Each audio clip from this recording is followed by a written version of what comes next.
ঝর্ণার ধারে টুনি আর রানু কবুতর একসাথে বাস করত।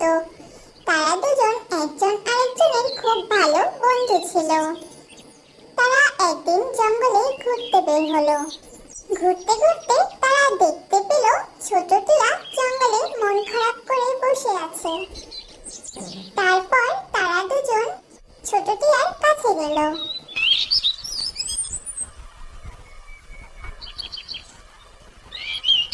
এবং টুনি টিয়াকে জিজ্ঞেস করলো,